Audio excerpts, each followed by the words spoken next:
My sister didn't even wait for the candles. She stood up at Grandma's birthday dinner, lifted her glass, and announced, "This family is honestly embarrassed to have you share our name." 30 relatives froze. Mom nodded. Dad curled his lips, proud of her for saying what they never dared to. I didn't lash out. I didn't cry. I just sat there beneath the string lights, the quiet one they thought would stay quiet forever. But before anyone could take another bite, Grandma pushed back her chair and rose to her feet, and what she said next didn't just silence the table. It changed everything. My name is Lillian Harper, and if there's one thing I learned early, it's how to swallow disappointment without letting it show on my face. In some families, being the oldest means you're the steady one, the reliable one. In mine, it meant standing just far enough behind my younger sister Ariana so the spotlight could hit her cleanly every single time. Ariana is 2 years younger than me, my sister, my mirror opposite. Where I grew into quiet focus, she grew into applause. She had this effortless way of making adults lean in, laugh louder, brag on her behalf. Our parents, Jennifer and Richard, treated her like some walking prophecy. She's going to take the Harper legacy to the next level, they'd say. They never said that about me, not once. I didn't resent her at first. I just faded. I still remember being 11, clutching the results of a statewide math competition. Dad skimmed the paper for less than a second before turning to Ariana, who was showing him how she'd taped glitter to her sneakers. He told her she was creative. He told me not to brag. That was the rhythm of our household. She dazzled, I delivered. She sparkled, I stabilized. The only person who broke that rhythm was my grandmother, Evelyn. To everyone else, she was the founder of our family business, the woman whose name still hung on office plaques. But to me, she was the one who'd sit beside me on the porch steps and ask real questions about what I wanted, how I thought, where my instincts led me. She raised Ariana and me with the same resources, but she saw through the gloss. She knew what substance looked like. And then there was my cousin Haley, 2 years younger than Ariana. She didn't grow up inside the bubble. She grew up just close enough to hear the cracks. From middle school onward, whenever a family gathering went wrong, she'd quietly drift toward me afterward and whisper, "You saw that too, right?" Haley became my unofficial witness of favoritism, of tiny humiliations, of the way Ariana's voice always seemed to drown out mine. By the time I went off to college, I'd perfected the art of being the dependable background character. I took scholarships, worked night shifts, paid my own bills. I entered the finance world because numbers didn't interrupt me or talk over me. They just told the truth. And I built a life in Charlotte far away from Harper expectations. But distance doesn't erase patterns. Every holiday, every gathering, every call home turned into an accidental stage for Ariana. One day, when I'm running the company, she'd say as if it were hereditary. Mom encouraged it, Dad echoed it, and I learned to let their certainty wash over me without reacting. 6 weeks before Grandma's birthday, the invitations went out. A simple cream card for me. A full photo shoot announcement for Ariana captioned Future CEO Era. Family members flooded her comments. Mine ignored, same as always. Then Mom sent a text that snapped something small but important inside me. Please behave at the party. As if existing quietly wasn't something I'd already mastered. 6 weeks before Grandma's birthday, the entire Harper family seemed to shift into performance mode. The group chat that usually sat silent for months suddenly lit up like a switchboard. Cousins I barely remembered started posting throwback photos with grandma aunts, coordinated potluck dishes as if they were planning a state banquet, and right in the center of it all, Ariana. She uploaded a picture of herself standing in the lobby of the family business headquarters, one hand on her hip, the other resting on the railing like she owned the building. Her caption read, "Stepping into the future." Under it, heart emojis, clap emojis, comments from relatives calling her our rising leader. I read every comment like someone watching a parade through a window they weren't invited to stand at. My invitation had arrived on the same day, but mine wasn't posted online with a photo shoot. Mine came quietly handwritten by Grandma, slipped into a cream envelope. I saved it, not for the event itself, but for the part where she wrote, "It would mean a lot if you came." 2 days later, Mom's message arrived. Cold, practical. Please behave at the party. As if she expected me to show up wearing chaos like perfume. I typed, Of course, and set my phone down. But something sat heavily in my chest afterward, a slow, smoldering pressure I hadn't felt in years. Around that time, Haley called. She rarely opened with small talk, and that night she skipped it entirely. "You've seen the way the family's acting, right?" I told her I had. "Well," she continued, lowering her voice, "Ariana's been telling everyone she already knows what Grandma plans to announce at the party." I froze.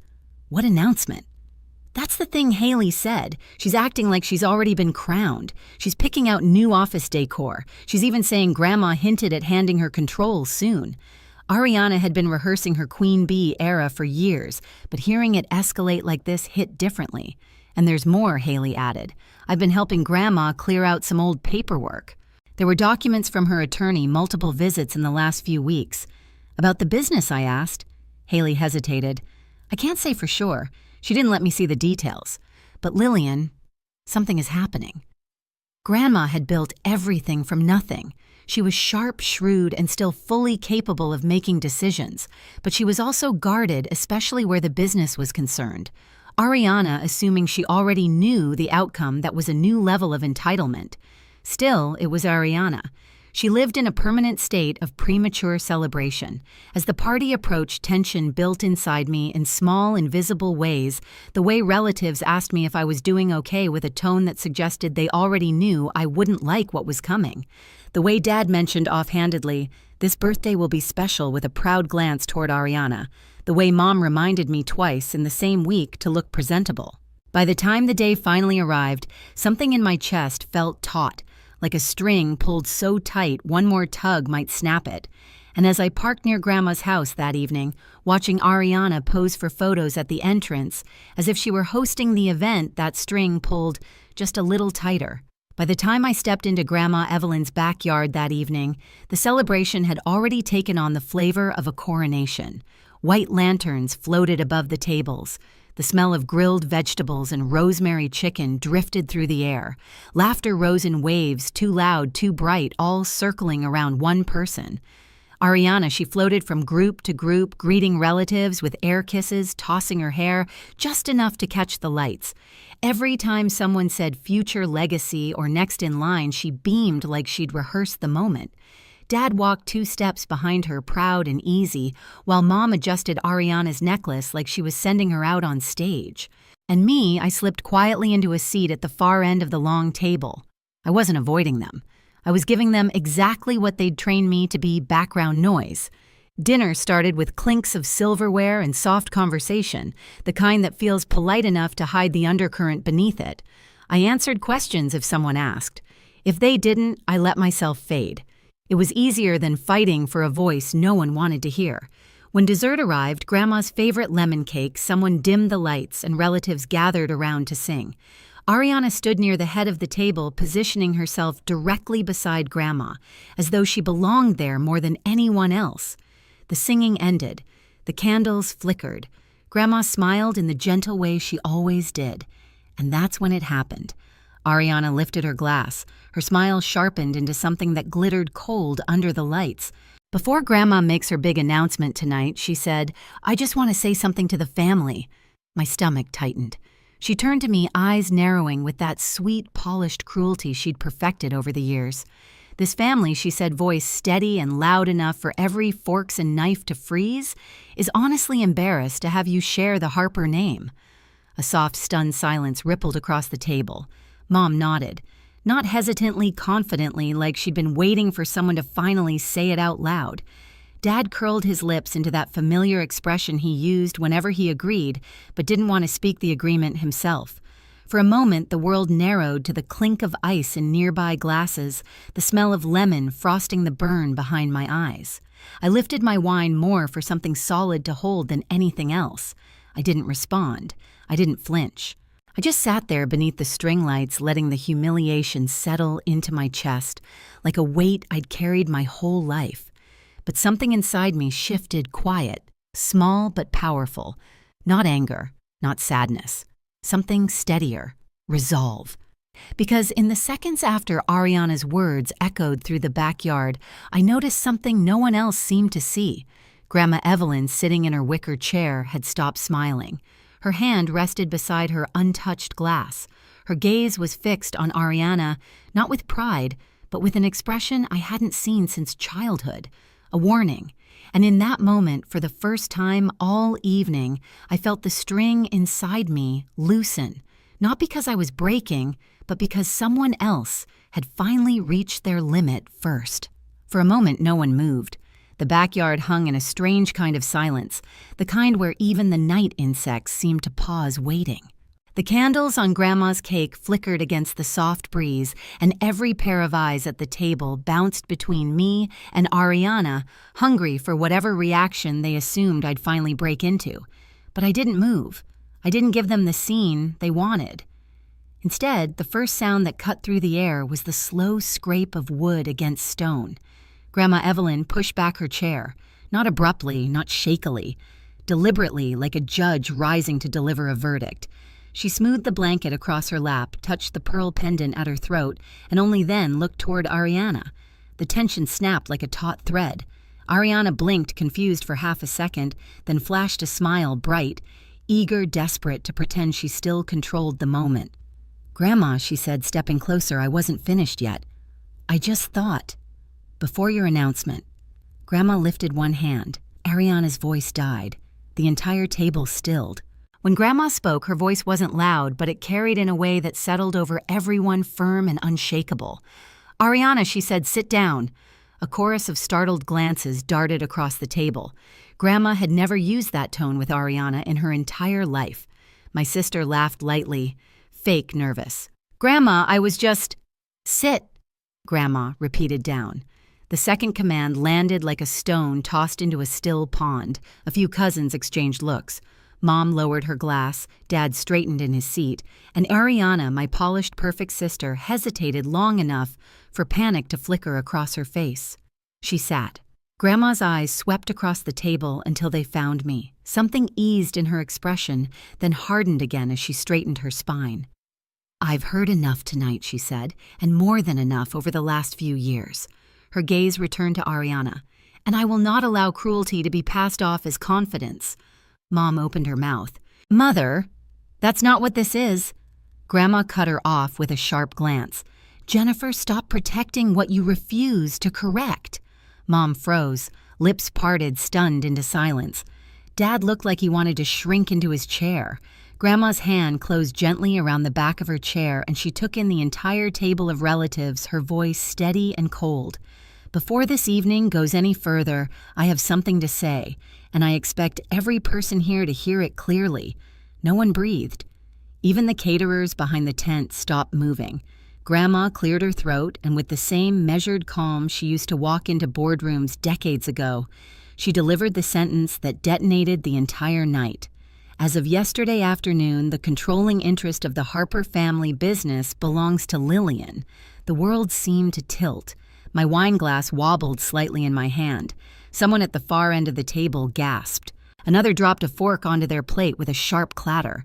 One of my uncles muttered something under his breath like a stunned prayer. But it was Ariana's reaction I'll remember forever. Her face already tight with strain, drained of every trace of color.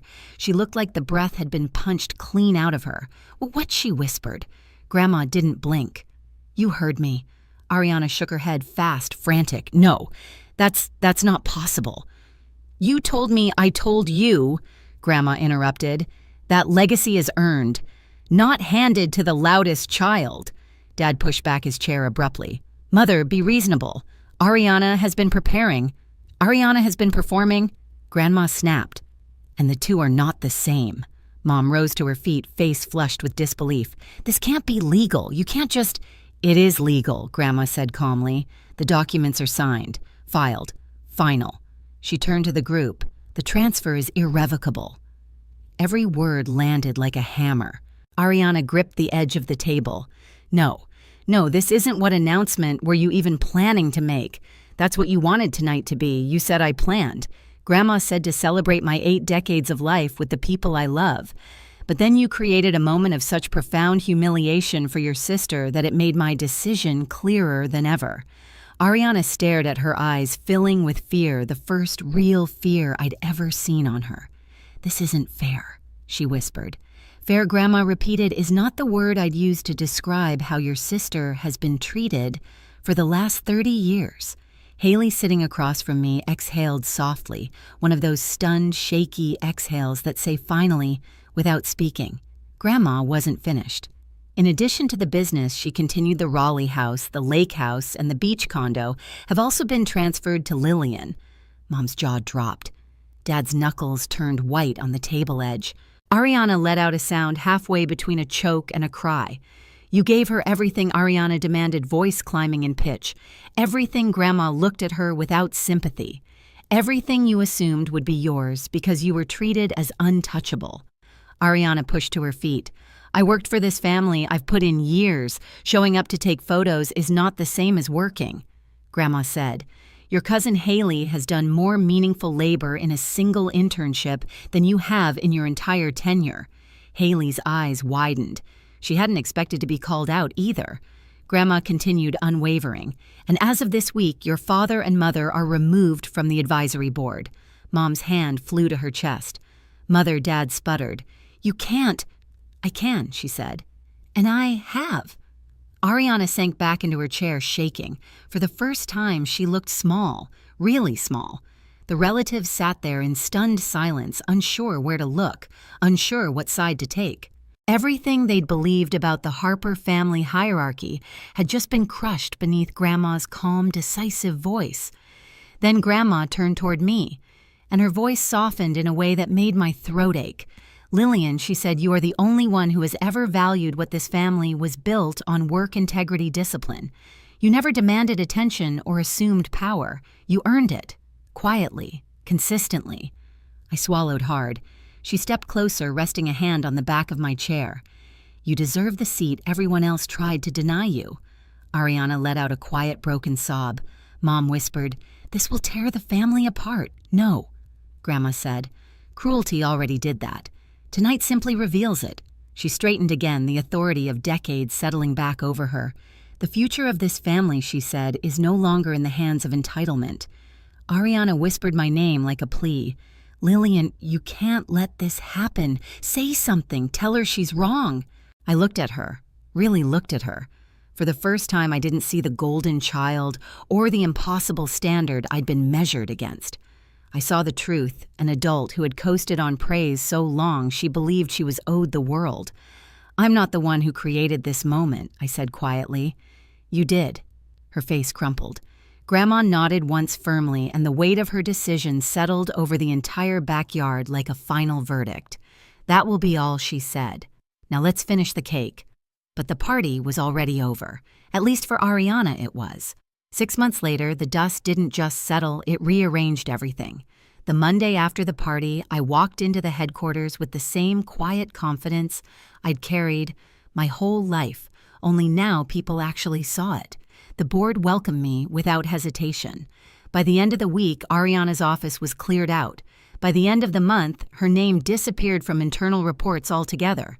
Relatives who once praised her fell silent, unsure how to rewrite their memories. She tried finding work in the same industry, but reputations in this town travel faster than resumes. Doors closed gently, then firmly. The spotlight she'd lived in her entire life blinked out all at once. Mom and Dad faced the consequences of being removed from the advisory board. Financial strain, social fallout, the uncomfortable realization that their legacy wasn't as unshakable as they'd believed. Their calls to me shifted from indignation to guilt to quiet pleading. I didn't block them, but I didn't bend either. Grandma moved into my condo in Charlotte soon after. She wakes early, reads on the balcony, and beats me at cards just like she used to. Our home is calm, no performance, no hierarchy, just truth. For the first time, I am living a life that feels entirely mine. Some people say family is forever, but I've learned that only the parts built on respect truly last. I spent years shrinking myself to keep the peace, years believing silence was the safest place to stand. But standing up for my own worth didn't break this family. It revealed what was already broken. Now, the legacy I carry isn't about property or titles. It's about finally breathing without permission, finally taking up the space I earned, and finally understanding that blood means nothing without dignity. And if you've ever been the overlooked one, the quiet one, the forgotten one in your own family, trust me, you're not alone. Tell me where you're watching from and share your story below. And if this one resonated, make sure you subscribe for the next chapter.